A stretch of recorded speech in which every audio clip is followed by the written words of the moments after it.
मी 55 वर्षांचा श्रीमंत माणूस होतो, पण मला असा भयंकर रोग जडला की कोणी माझ्याशी लग्न करायला तयार नव्हतं. शेवटी मजबुरीने वारसासाठी मी 20 वर्षांच्या एका वेश्येशी लग्न केलं. लग्नाच्या रात्री जेव्हा मी तिच्या जवळ गेलो, तेव्हा तिने म्हटलं, "मला घटस्फोट देऊ नका. मला तुम्हाला काही दाखवायचं आहे." तिने आपल्या बाहूवरचं कापड बाजूला केलं आणि तिथे जे लिहिलं होतं ते पाहून माझ्या अंगावर शहारे उभे राहिले. माझं नाव आदित्य सिंग आहे. माझी वयाची 5 दशकं पूर्ण झाली होती आणि मी माझ्याच राजवाड्यात जिवंत प्रेतासारखा राहत होतो. माझ्याकडे अपार संपत्ती होती. कोठ्या, जहागिरी, बँक बॅलन्स एवढी की 7 पिढ्या बसून खात राहिल्या तरी संपणार नाही. पण या सगळ्यांचा मालक असूनही मी आतून पूर्णपणे रिकामा होतो. माझी दौलत माझा अभिमान नव्हता, तर माझ्या पायातील बेड्या होत्या. रोज त्या पैशांच्या बिछाण्यावर झोपायचो आणि जडत्या त्वचेच्या वेदनेने जाग यायची. मला एक विचित्र आजार होता. डॉक्टर त्याला गंभीर त्वचारोग म्हणत, वैद्य रक्ताचा विकार म्हणत आणि लोक देवाची शिक्षा म्हणत. माझी त्वचा माझी राहिली नव्हती. लाल खवले, सतत जळजळ. मी लंडन, स्वित्झर्लंड, अमेरिका, वैद्य, जडीबुटी, दर्गा अशा सगळीकडे इलाज करून पाहिला, पण काही फायदा नाही. लहानपणी मी अगदी निरोगी होतो. तरुणपणी अतिशय देखणा मानला जायचो. लोक मला पाहण्यासाठी तळमळायचे, कारण मी सरदार अभिजितचा एकुलता एक वारस होतो. पण 35व्या वर्षी हा रोग सुरू झाला. आधी कमरेवर एक डाग, मग हातावर, नंतर संपूर्ण शरीर आणि शेवटी चेहऱ्यापर्यंत पोहोचला. आज 55व्या वर्षी मी आरशाकडेही पाहू शकत नव्हतो. स्वतःचाच चेहरा पाहून मी घाबरायचो. नोकरही माझ्याकडे सरळ पाहू शकत नव्हते. त्यांच्या चेहऱ्यावर भीती आणि किळस स्पष्ट दिसायची. मी त्यांना हुकूम दिला होता की माझ्या खोलीत येताना मुखवटा घालून येतील. त्यांना वाटायचं मी त्यांच्या तब्येतीची काळजी घेतो, पण खरं तर मी त्यांच्या डोळ्यातील माझ्याबद्दलचा तिरस्कार पाहू शकत नव्हतो. मी पूर्णपणे एकटा होतो. माझी पहिली पत्नी 20 वर्षांपूर्वी मेली होती, किंवा कदाचित तिला मारलं गेलं होतं. आजतागायत मला खरं कळलं नाही. ती माझ्या तरुणपणातील प्रेम होती, अतिशय सुंदर आणि जिवंत स्वभावाची. कदाचित माझ्या रोगाची अवस्था पाहून ती सहन करू शकली नाही. तिच्यानंतर मी फक्त पैसा कमावला, रोग लपवला आणि अधिकाधिक एकलकोंडा पडलो. आता मी 55 वर्षांचा होतो. हाडं कमजोर होत होती आणि फक्त एकच भीती सतत डोक्यात घोळायची, वारस. माझं कोणीच नव्हतं. मुलगा नव्हता, मुलगी नव्हती. मी मेल्यावर दूरचे नातेवाईक या राजवाड्यात आणि माझ्या संपत्तीवर तुटून पडतील आणि सगळं लुटतील. ही कल्पनाच मला रोगापेक्षा जास्त त्रास द्यायची. मला किंमत कसलीही द्यावी लागली तरी एक वारस हवा होता. गेल्या 5 वर्षात मी अनेक चांगल्या घराण्यात लग्नाचा निरोप पाठवला. अर्धी संपत्ती द्यायला तयार होतो. फक्त एक मूल हवं होतं, कायदेशीर वारस. सुरुवातीला लोकांना माझ्या पैशाची चमक दिसली. ते आपल्या मुली घेऊन आले, पण ज्या क्षणी त्यांनी मला पाहिलं त्यांचा रंग उडाला. मग कोणी म्हणाले, मुलगी अजून शिकते, कोणी म्हणाले अजून खूप लहान आहे. सगळे खोटे.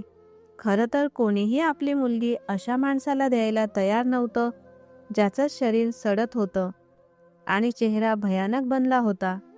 मी थकून गेलो होतो, पूर्णपणे तुटलो होतो. त्या रात्रीही असंच झालं. मी माझ्या स्टडी रूममध्ये बसलो होतो. बाहेर पाऊस कोसळत होता आणि आत माझी त्वचा जळत होती. मी माझ्या मॅनेजरला बोलावलं. रणवीर गेली 20 वर्ष माझ्यासोबत होता. खूप विश्वासू, किंवा फक्त माझ्या पैशाचा विश्वासू असावा. तो माझा संपूर्ण कारभार सांभाळायचा. तो माझ्या डोळ्या कानाचं काम करायचा. तो एकमेव माणूस होता जो माझा रोग असूनही माझ्यासमोर आरामात बसू शकायचा, कारण तो माझा रोग नव्हे तर माझे पैसे पाहायचा. तो आला, नेहमीप्रमाणे कोणताही भाव न दाखवता. सरदार साहेब, आपण बोलावलं? माझा आवाज कापत होता. मी म्हटलं, रणवीर. सगळ्यांनी नकार दिला. शेवटची आशा होती ती राठोड घराण्याची. त्यांनीही नकार दिला. रणवीर शांत उभा राहिला. त्याची ती शांतता मला आतून ओरडायला भाग पाडत होती. मी विचारलं, मी काय करू रणवीर? मरून जाऊ का? सगळा माल त्या लुटेरूंसाठी सोडून देऊ का? रणवीर काही क्षण विचार करत राहिला. मग हळूच म्हणाला, जर तुम्हाला वाईट वाटणार नसेल तर एक मार्ग आहे. मी लगेच बेचैन होऊन विचारलं, कोणता मार्ग? तो म्हणाला, डॉक्टर नाही, इलाज नाही. तुम्हाला वारस हवा आहे, मूल हवा आहे, बायको नाही, एक आई हवी आहे. मी थक्क झालो.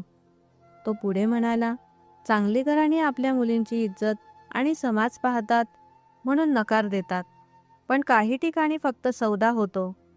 हे ऐकून माझ्या कपाळावर घाम सुटला, कारण मी त्याचा इशारा समजलो होतो.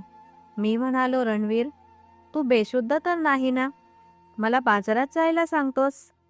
त्याने डोकं हलवत म्हटलं, नाही सरदार साहेब, बाजारात जायचं नाही. बाजारातून एक सौदा करायची गोष्ट आहे. तुम्हाला अशी बाई हवी जी तुम्हाला वारस देईल आणि बदल्यात जेवढी किंमत तुम्ही देऊ शकता तेवढी घेईल. हे ऐकून माझं रक्त सळसळलं. काय? एक वेश्या माझ्या वारसाची आई बनेल? लोक काय म्हणतील? रणवीरने हलक्याशा थंड स्मित केलं आणि म्हणाला, सरदार साहेब, लोक आता तुमच्याबद्दल कमी काय बोलतात? लोक तर तुमच्या मरणाची वाटच पाहतायत. पण जेव्हा तुमचा वारस या हवेलीत जन्म घेईल तेव्हा कोणाचीही हिंमत होणार नाही की त्याच्या आईचं नाव विचारायची. सगळेच फक्त सरदार आदित्य सिंगचा मुलगा किंवा मुलगी म्हणतील. त्याच्या या बोलण्याने माझ्या मनात विषारी सुई टोचली. तो खरं बोलत होता. मला यापेक्षा जास्त वारसाची गरज होती. पण मनात विचार आला, एक बाजारूबाई, तिचं रक्त, तिची घाण. तेवढ्यात रणवीर माझ्या खुर्चीजवळ येऊन अतिशय हलक्या आवाजात म्हणाला, सरदार साहेब, मी सगळी व्यवस्था करू शकतो. एक जागा माहीत आहे. तिथे एक मुलगी आहे, नुकतीच आली आहे, अजून कोणाच्या हाताला लागलेली नाही, पूर्णपणे पवित्र आहे. तिची आई गेली आणि कर्ज राहिलं म्हणून कोठेवाल्यांनी तिला उचलून नेलं. तिचं वय फक्त 20 वर्ष आहे. तिला पुढच्या कामासाठी तयार केलं जात होतं. पण मी मालकाला खूप मोठी रक्कम दिली आहे. ती तुमच्याशी लग्न करेल, तुम्हाला मूल देईल आणि नंतर तुम्ही तिच्या बाबतीत जसं ठरवाल तसं होईल. हे ऐकून मी थक्क झालो. एक 20 वर्षांची पवित्र मुलगी? माझं जळणारं देह अचानक थंड झालं. मनात विचार आला, मी साफसुथरा सौदा करून टाकतो. मी तिला पैसे देईन, ती मला वारस देईल. ना समाजाचा झंझट, ना नात्यांचा दिखावा. मी रणवीरकडे पाहिलं. तो माझ्या निर्णयाची वाट पाहत होता. माझ्या आयुष्यभराचा गर्व त्याच्या इच्छेसमोर हरला. मला वारस हवा होता म्हणून मी डोळे मिटून म्हणालो, तयारी कर. दुसऱ्याच दिवशी रणवीरने सगळं तयार केलं. त्याने सांगितलं की मुलीला कोठ्यावरून काढून एका सुरक्षित घरात ठेवलं आहे आणि तिथेच लग्न होईल. मी तयार झालो. मी माझे सर्वोत्तम कपडे घातले, आजारी हातांवर रेशमी हातमोजे चढवले आणि तीव्र सुगंध लावला, जेणेकरून माझ्या रोगाचा वास संपेल. आम्ही शहराच्या टोकाला एका स्वच्छ छोट्याशा घरात पोहोचलो, जे रणवीरने फक्त याच कामासाठी भाड्याने घेतलं होतं. ती मुलगी एका कोपऱ्यात घाबरून बसली होती. तिच्यावर लाल साडी जबरदस्तीने चढवली होती. खरंच ती 20 वर्षांची दिसत होती, कदाचित त्याहूनही कमी. एक मासूम कळी जी फुलण्याआधीच तोडली गेली होती. तिचा चेहरा अश्रूंनी भिजला होता आणि नजर जमिनीत खुपसली होती. पंडितजींनी लगेच लग्नाची तयारी सुरू केली. सप्तपदीच्या वेळी मी पुढे सरकलो. माझे हात मोजे घातलेले हात थरथरले नाहीत, पण माझं मन नक्कीच कापलं. माझ्या बाजूने रणवीर आणि एक ओळखीचा माणूस होता. तिच्या बाजूने कोणीही आपलं नव्हतं. कन्यादान आणि वरमालेच्या वेळी तिचे ओठही उघडले नाहीत. ती फक्त थरथरत होती. मला खोलवर पश्चाताप झाला की मी काय करतोय. एक 55 वर्षांचा आजारी कुरूप माणूस एक 20 वर्षाच्या मुलीचं आयुष्य खरेदी करतोय. मी तिच्या निरागसतेचा सौदा करून टाकला होता. पण मग मला माझा एकटेपणा आठवला, लावारीस मरण्याची भीती आठवली आणि वारस मिळवण्याची माझी हाव माझ्या सगळ्या पश्चातापावर भारी पडली. मी तिच्याकडे पाहिलं, पण तिने एकदाही माझ्याकडे नजर उचलली नाही. परत येताना आम्ही दोघे पूर्णपणे गप्प होतो. ती गाडीच्या मागच्या सीटवर एका कोपऱ्यात आक्रसून बसली होती. जणू आमच्यात प्रचंड अंतर आहे. मी माझ्या रोगात आणि पैशांच्या गर्वात होतो आणि ती आपल्या भीतीत आणि गरिबीत गुरफटलेली होती. मला तिचं नावही नीटसं आठवत नव्हतं, कारण माझ्यासाठी ती फक्त एक सौदा होती, वारस देण्याचं साधन. राजवाड्यात पोहोचलो तेव्हा रात्र खूप झाली होती. सगळे नोकर उभे होते.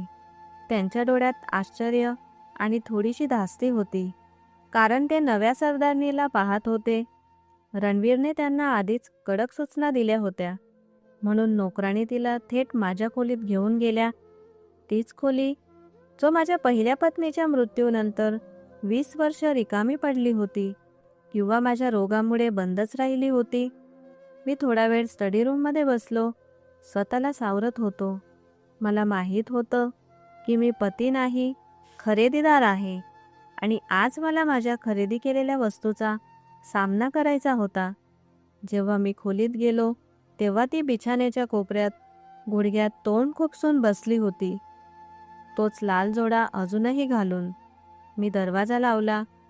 आवाज ऐकून तिने डोकं वर केलं आणि तिच्या डोळ्यातील भीती पाहून मी आतपर्यंत हादरलो. ती मला अशी पाहत होती जणू समोर मृत्यू उभा आहे. तिची नजर माझ्या चेहऱ्यावर, माझ्या खराब त्वचेवर, बिघडलेल्या नाक कान ओठांवर आणि मग माझ्या हातमोज्यांवर गेली.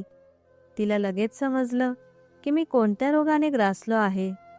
ती माझ्या चेहऱ्याने घाबरली होती आणि याही गोष्टीने की तिला आयुष्यभर माझ्यासारख्या माणसाबरोबर घालवावं लागणार आहे. मला वाटले की मी तिला सांगावं की मी स्वतः रोज आरशात माझ्या चेहऱ्याकडे पाहून हाच तिरस्कार अनुभवतो, पण मी गप्प राहिलो. मी हळूहळू तिच्या दिशेने वाढलो तर ती घाबरून मागे सरकत गेली. शेवटी तिची पाठ भिंतीला टेकली. तिला पळण्याची जागा उरली नव्हती. मी जवळ जात होतो.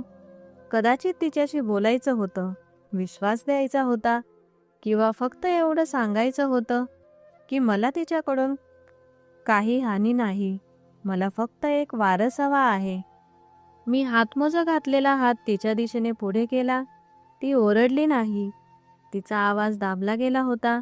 तिने लगेच अश्रू पुसले, कापऱ्या आवाजाला सावरलं आणि माझ्याकडे पाहिलं.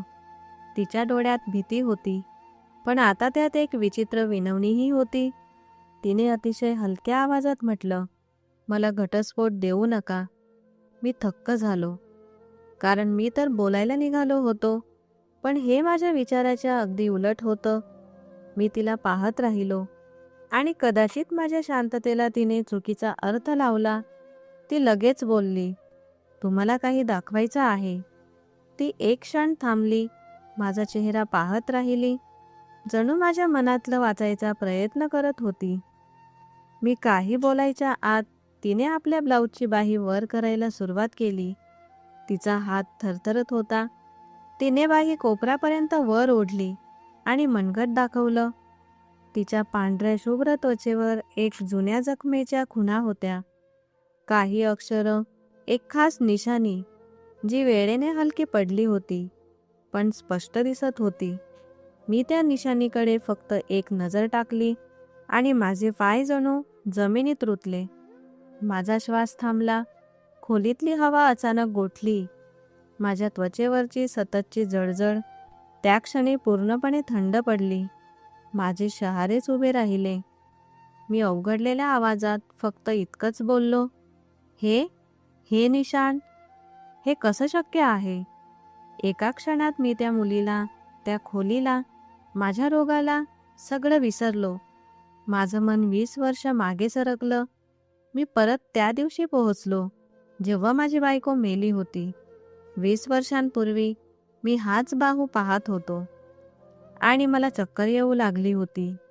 मी आता माझ्या हवेलीच्या सजावटीच्या खोलीत नव्हतो.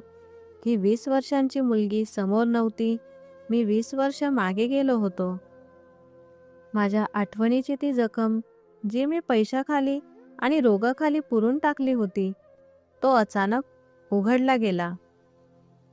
मी सरदार आदित्य सिंग होतो, पण तो आजारी, कुरूप आदित्य सिंग नव्हता. तो 30 वर्षांचा देखणा, ताकदवान आणि गर्विष्ठ आदित्य सिंग होता. माझं आयुष्य परफेक्ट होतं. अपार संपत्ती होती आणि माझी बायको धनिष्का होती, जी माझी शान होती. तिची सुंदरता अतुलनीय होती आणि तिचं प्रेम माझा सर्वात मोठा आधार होता.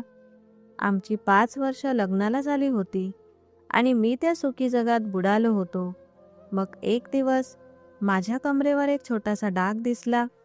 मी दुर्लक्ष केलं, पण हळूहळू तो डाग हातांवर पसरला. मोठमोठे डॉक्टर पाहिले, कोणी समजलंच नाही. हकीमांनी रक्त बिघडलं म्हणून सांगितलं. डॉक्टरांनी दुर्मिळ रोग म्हणून. 20 वर्ष घरात बंदिस्त राहून तो रोग चेहऱ्यापर्यंत पोहोचला. त्वचा लाल झाली, खवले पडू लागले. मी आरशात स्वतःलाच घाबरायचो, पण सर्वात जास्त भीती मला धनिष्काच्या डोळ्यात दिसू लागली. जी बायको माझ्यावर जीवापाड प्रेम करायची, ती आता माझ्याकडे पाहायलाही घाबरायची. माझ्या खोलीत यायचं तिने कमी केलं. जवळ बसायचं ती टाळायची.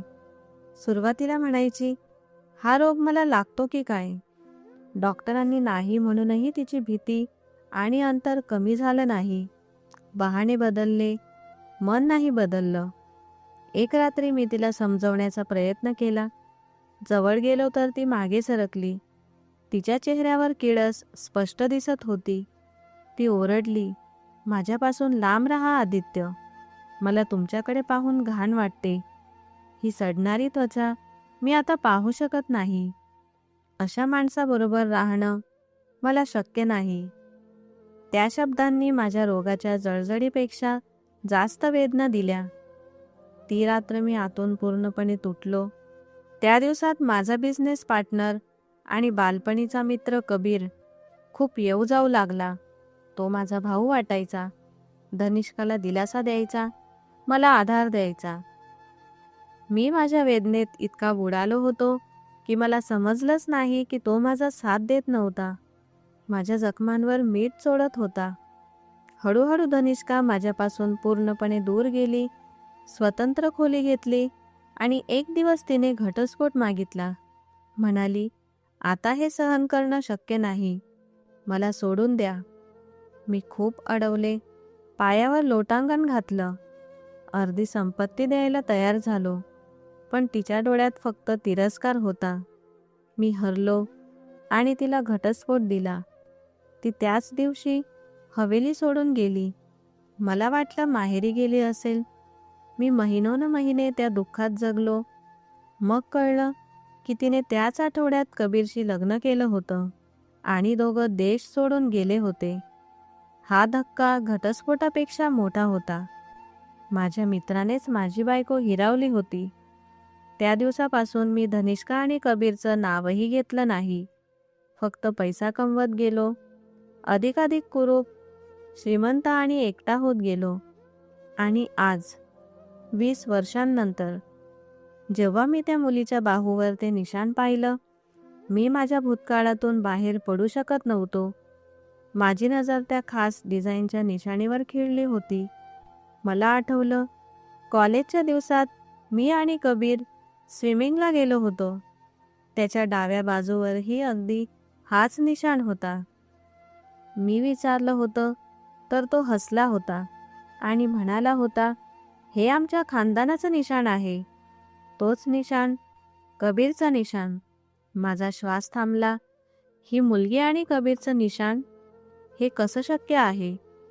ती मुलगी अजूनही भीतीने थरथरत होती आणि माझ्या मेंदूत प्रश्नांचा भोवरा सुरू झाला होता. माझा कोरडा आवाज कसाबसा बाहेर पडला, तू कोण आहेस? माझ्या आवाजात राग नव्हता, फक्त खोलवर संशय आणि आतून ओसळलेला वादळ होतं. तिने माझा आवाज ऐकताच लगेच बाहू लपवला आणि बाही खाली ओढली. ती हाकलत म्हणाली, मी मी तीच आहे ज्याच्याशी तुमचं लग्न झालंय. तिची ही गोष्ट इतकी विचित्र होती की मला रागही आला नाही. मी एक पाऊल पुढे टाकलं आणि तिच्या बाहूकडे बोट दाखवत विचारलं, हे निशाण कसं आलं? खरं सांग. ती जोरजोरात रडू लागली आणि म्हणाली, मला माहीत नाही.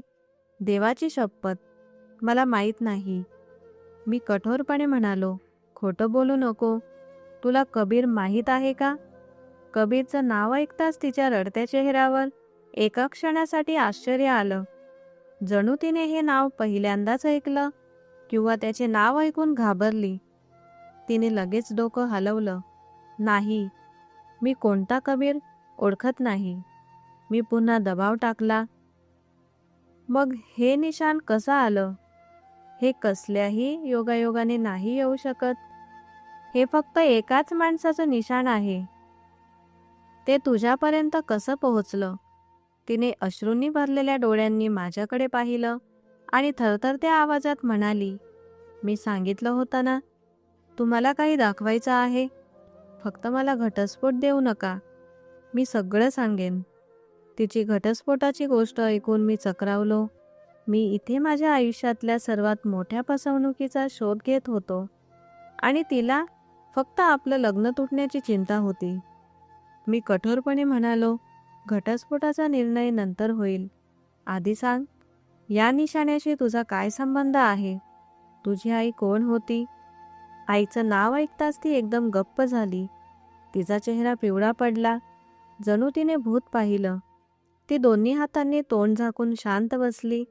माझा गोंधळ आता संशयात बदलत होता आणि तिच्या पुढच्या शब्दांनी माझ्या आत एक नवं वादळ उभं केलं होतं. ती माझ्या पायाशी कोसळली आणि माझे हातमोजे घातलेले हात पकडू लागली, जे मी झटकन सोडवून घेतले. ती जमिनीवर बसून रडत होती आणि हात जोडून विनवणी करत होती, देवासाठी मला घटस्फोट देऊ नका. तुम्हाला वारस हवा आहे ना? मी तुम्हाला मुलगा देईन. तुमची सेवा करेन. या हवेलीची दासी बनून राहीन. मी शांत उभा राहून तिला पाहत होतो. काहीच समजत नव्हतं. ही मुलगी माझ्या 20 वर्षांपूर्वीच्या शत्रूचं निशाण बाहुवर घेऊन बसली होती आणि मला वारस देण्याचं वचन देत होती.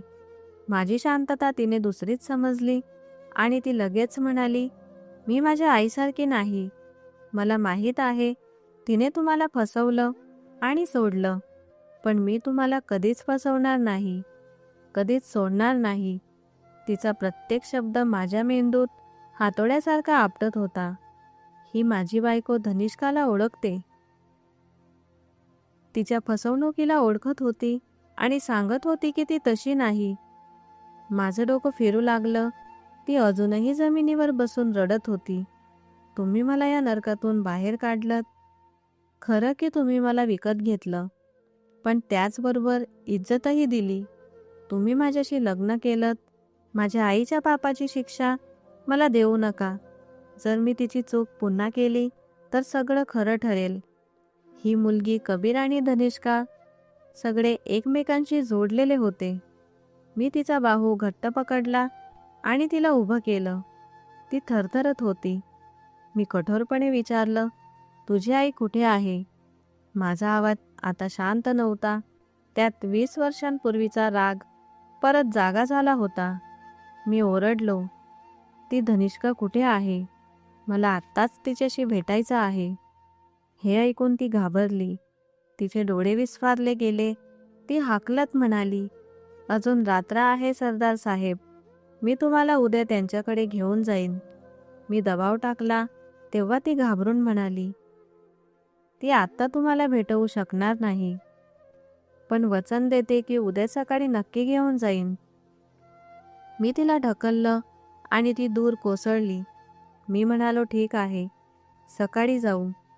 20 वर्ष वाट पाहिली होती. आणखी एक रात्र सहन करू शकतो. मला त्या बाईचा चेहरा पाहायचा होता, ज्याने माझं आयुष्य उद्ध्वस्त केलं होतं, ज्याने कबीरबरोबर पळून सगळं मोडलं होतं. मला जाणून घ्यायचं होतं की तिचं काय झालं. ती सुखी आहे की माझ्यासारखी बर्बाद. ती रात्र खूप लांब होती. मी एक क्षणही झोपलं नाही. शरीराची जळजळ आणि मेंदूचा राग मला आतून जाळत होते. मी खोलीत चकरा मारत होतो आणि ती मुलगी भीतीने एका कोपऱ्यात बसली होती. सकाळ झाली तेव्हा मी रात्रभर कपडेही बदलले नव्हते आणि तीही त्या लाल जोड्यातच होती. मी फक्त इतकंच म्हटलं, चल. ती शांतपणे उठली. हवेलीतून बाहेर पडताना नोकरांनी आम्हाला आश्चर्याने पाहत होते. जणू विचारत होते की 55 वर्षांचा आजारी नवरा आणि 20 वर्षांची नवरी हनीमूनच्या दुसऱ्या दिवशी कुठे चाललेत. मी स्वतः गाडी चालवत होतो. रणवीरला सोबत घेतलं नव्हतं. ती मुलगी माझ्याजवळ पुढच्या सीटवर बसली होती आणि शहराच्या फार जुन्या भागाकडे रस्ता दाखवत होती. माझं हृदय जोरजोरात धडकत होतं, कारण आज 20 वर्षांनंतर मी माझ्या आयुष्यातल्या सर्वात मोठ्या फसवणुकीचा सामना करणार होतो. शेवटी तिने एका जागी थांबायला सांगितलं. मी गाडी थांबवली. मी पाहिलं की आम्ही शहराच्या मुख्य स्मशानाबाहेर उभे होतो. माझं हृदय खाली बसलं. ती गाडीतून उतरली आणि हलक्या आवाजात म्हणाली, त्या इथेच आहेत. मी रागाने आणि गोंधळात तिच्या मागोमाग चालत होतो.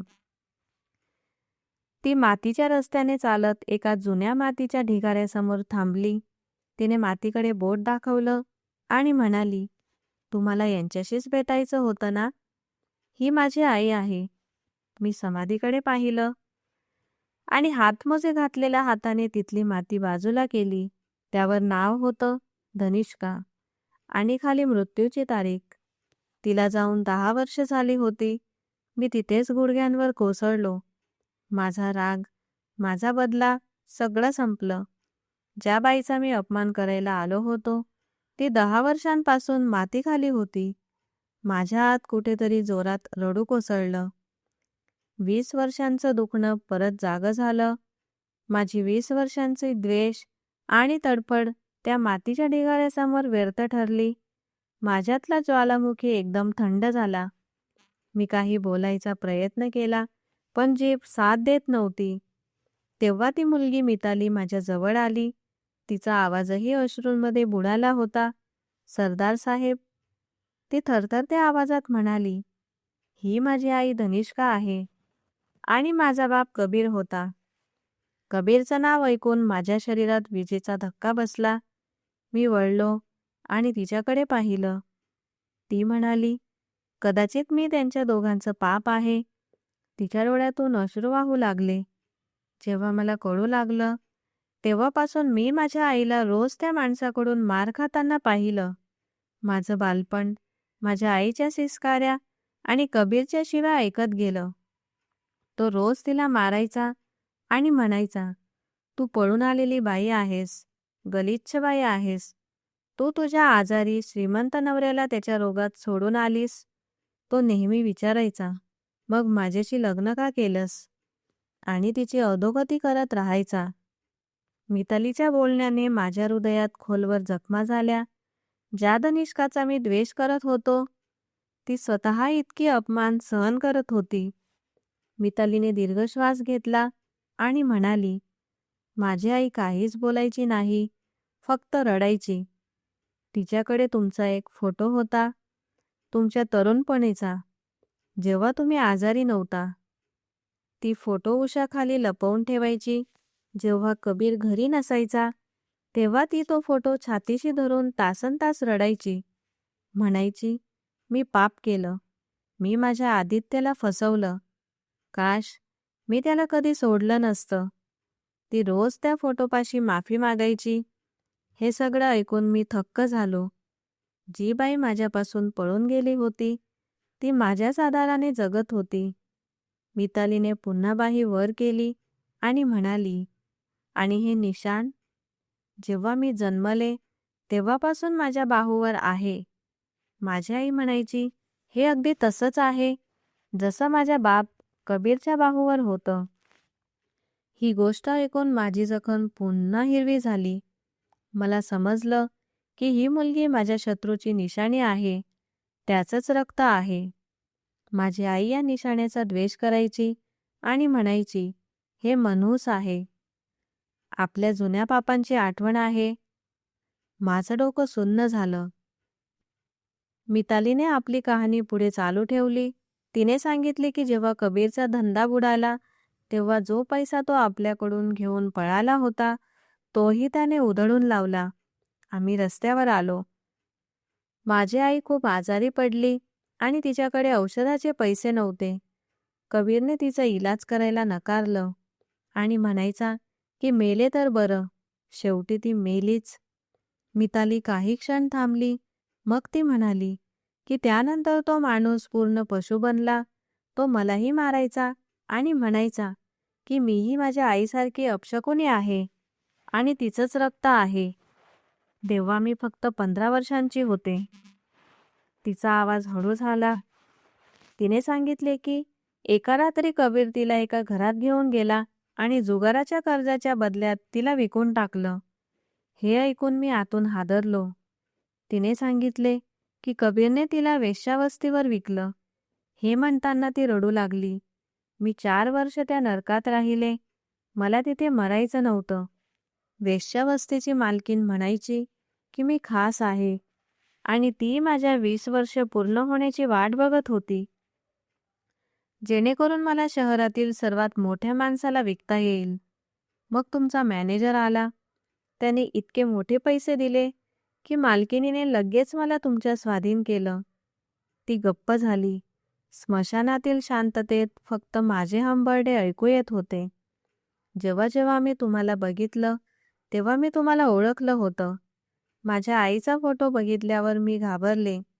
मला वाटलं की तुम्ही मला बघताच मारून टाकाल, कारण मी तुमच्या शत्रूची मुलगी आहे आणि तुमच्या पळून गेलेल्या बायकोची निशाणी आहे. म्हणूनच मी त्या दिवशी म्हणाले होते की मला घटस्फोट देऊ नका आणि मी सरदार आदित्य सिंह त्या स्मशानात माझ्या बायकोच्या समाधीसमोर माझ्या शत्रूच्या मुलीसमवेत उभा होतो, जिला मी मागच्या रात्री आपली नवरी बनवून आणलं होतं. मी प्रचंड धक्क्यात होतो. माझं संपूर्ण अस्तित्व गोठून गेलं होतं. स्मशान, ते हवेलीचा प्रवास एक शांत यातनेसारखा होता. मी गाडी चालवत होतो आणि माझे हात स्टेअरिंगवर थरथर कापत होते. माझा मेंदू बधीर झाला होता. माझ्या शेजारील सीटवर माझ्या शत्रूची मुलगी बसली होती, जी मुलगी मी आपली बायको बनवून आणली होती. तीही गप्प होती.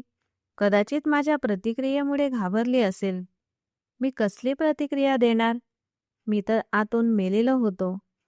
माझा द्वेष माझ्या बायकोच्या समाधीवर संपला होता आणि आता माझ्याकडे फक्त एक खोल जखम उरली होती. हवेलीवर पोहोचल्यावर मी गाडीतून उतरलो आणि थेट आपल्या खोलीत गेलो. मी मागे वळून तिलाही बघितलं नाही. मला माहीत नाही की ती माझ्या मागोमाग आली की नाही. माझे नोकर मला त्या अवस्थेत बघून घाबरले. मी खोलीचा दरवाजा आतून बंद करून घेतला आणि बेडवर पडण्याऐवजी माझ्या त्या खुर्चीवर कोसळलो, जिथे बसून मी माझ्या धंद्यांचे निर्णय घेत असे. आज मी माझ्या स्वतःच्या आयुष्याचा निर्णय घेऊ शकत नव्हतो. तेव्हा मिताली खोलीत आली. तिला बघताच मला वाटलं की ही आता 20 वर्षांची वेश्या नाही, तर माझ्या भूतकाळातील जिवंत वेदना आहे. माझ्या शत्रूचं रक्त, माझ्या बायकोची निशाणी. मी तिला काहीच बोललो नाही, फक्त डोळे मिटून घेतले. मी तिला खोलीबाहेर जायलाही सांगू शकलो नाही. कदाचित माझ्यात आता हिंमत उरली नव्हती. अनेक दिवस गेले. मी खोलीत कैद होतो आणि ती शांतपणे एका कोपऱ्यात बसून राहायची.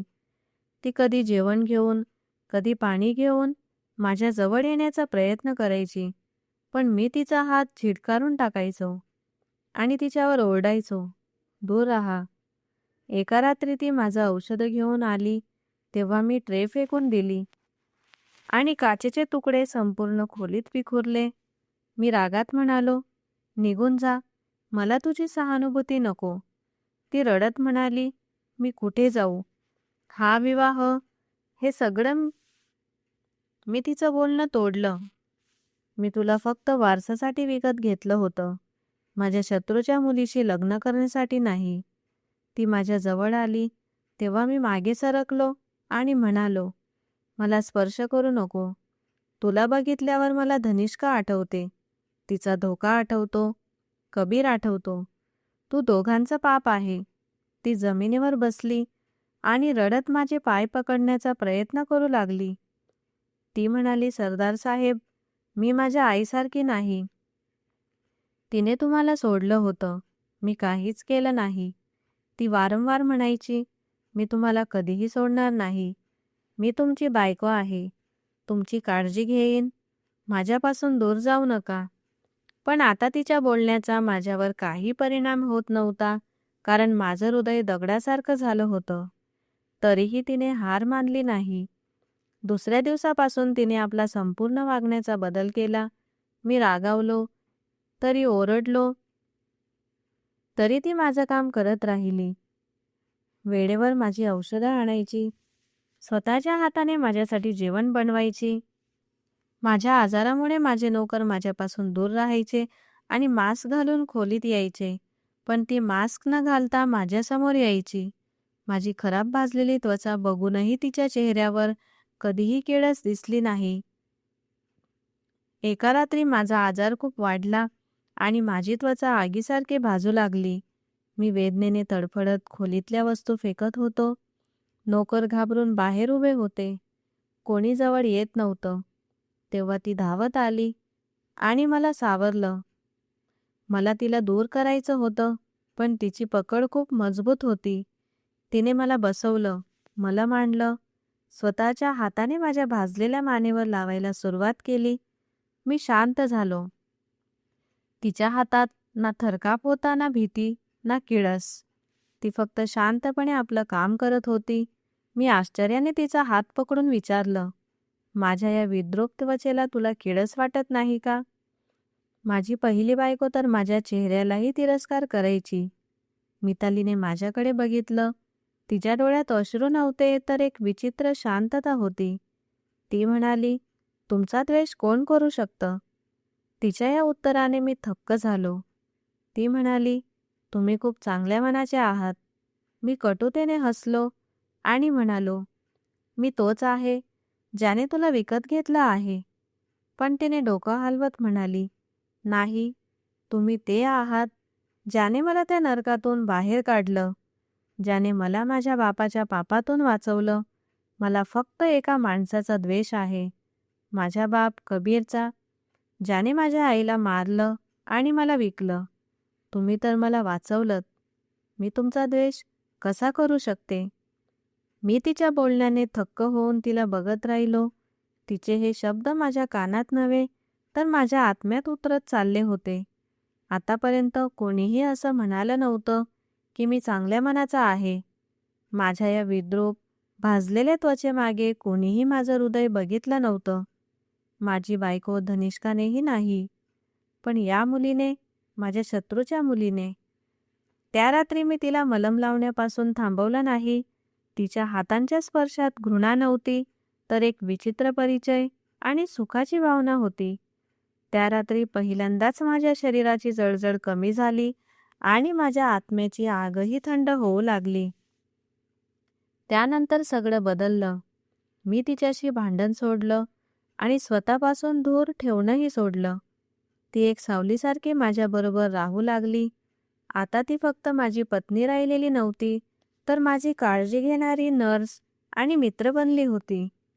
ती माझ्यासाठी जेवण बनवत, स्वतःच्या हातांनी खाऊ घालत, माझ्या औषधाची काळजी घेत, मला कथा सांगत आणि हसवण्याचा प्रयत्न करत. मी जो 55 वर्षांचा आजारी माणूस होतो, वर्षानुवर्षानंतर हसायला लागलो.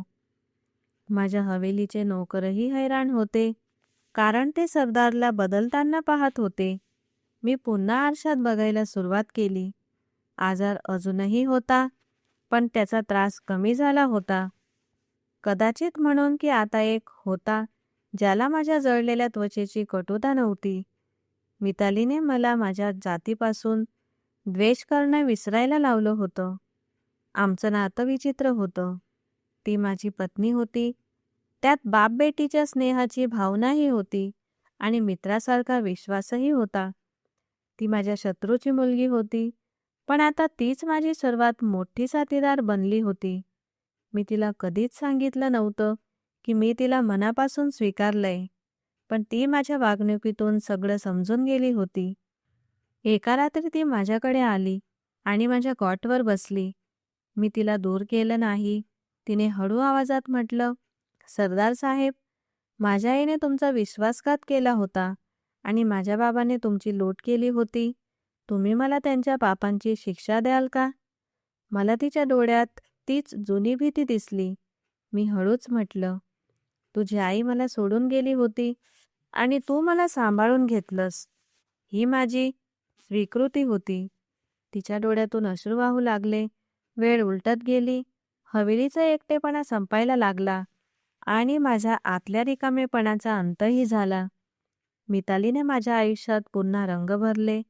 मग एका दिवशी तिने मला ती बातमी सांगितली, ज्यासाठी मी हे सगळा करार केला होता. ती आई होणार होती. माझा वारस येणार होता. मी खूप आनंदी झालो. पण आता हा वारस मला माझ्या साम्राज्यासाठी हवा नव्हता. तो मला मितालीसाठी हवा होता. आमच्या प्रेमाची ओळख म्हणून मी तिची खूप काळजी घेतली. इतकी की माझा आजारही विसरलो.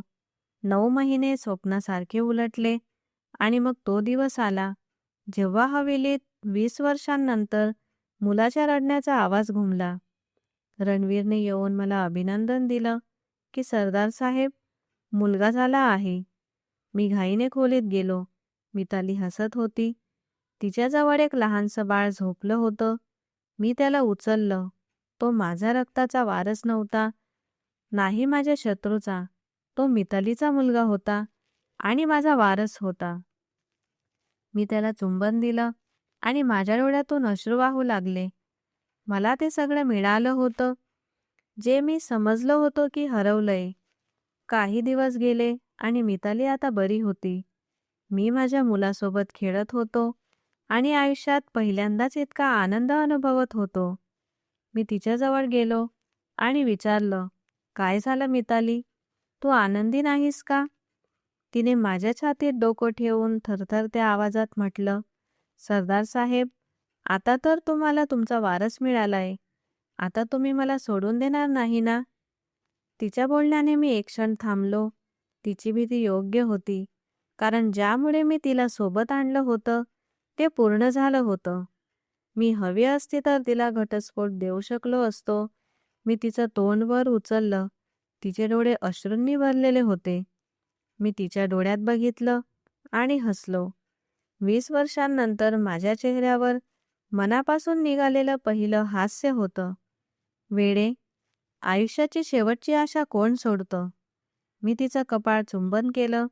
मितालीने आरामाचा एक लांब श्वास घेतला आणि माझ्या बाहूंमध्ये लपली. मी वारसाच्या शोधात एक करार करण्यासाठी आलो होतो, पण नशिबाने मला त्याच्या बदल्यात एक नवीन आयुष्य आणि खरं प्रेम दिलं. तर मित्रांनो, ही होती आजची कथा. या कथेबद्दल तुमचं काय मत आहे ते कमेंट बॉक्समध्ये नक्की सांगा. जर तुम्हाला कथा आवडली असेल तर व्हिडिओला लाईक करा आणि चॅनलला सबस्क्राईब करा आणि बेल आयकॉनवर क्लिक करून ऑलवर सेट करा, जेणेकरून तुम्हाला नव्या व्हिडिओची सूचना लगेच मिळेल. धन्यवाद.